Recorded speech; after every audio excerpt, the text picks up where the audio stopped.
This is not an issue of process, it's an issue of information. And there just is not enough information about people coming from Syria. What's inexplicable is that there was information available and that we didn't look at it because of some policy designed to be politically correct and not offend people. That's unacceptable in a time of war.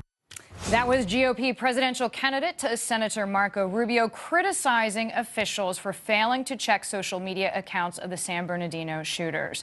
The widow of a defense contractor killed by ISIS is suing Twitter for helping the terrorist group to grow. Tamara Fields' husband, Carl Fields Jr., was killed in November in Jordan by a lone gunman. Now, ISIS took credit for that atrocity and then promoted it on social media.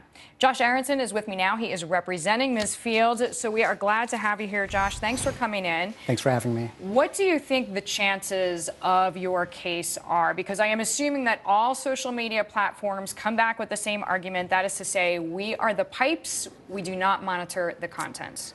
Well, we feel very strong about both the law and the facts in this case and about the case going forward. And you know, Twitter wasn't just the pipes here. Twitter, for a long time, has known that ISIS was on a social network, and it's been criticized by the White House and members of Congress and the FBI, and it has done little to act. And so if you go onto Twitter today, it's still very easy to find ISIS accounts and tweets and hashtags supporting ISIS. So, Josh, you're building your case now as we speak. Are there any lessons to be taken, for example, from fighting child pornography? Because I know that is another issue that a lot of the social media companies have had to deal with, where they actually have had to draw a line and say, to your point, okay, we are more than just a plumbing system. We are more than just a dissemination system.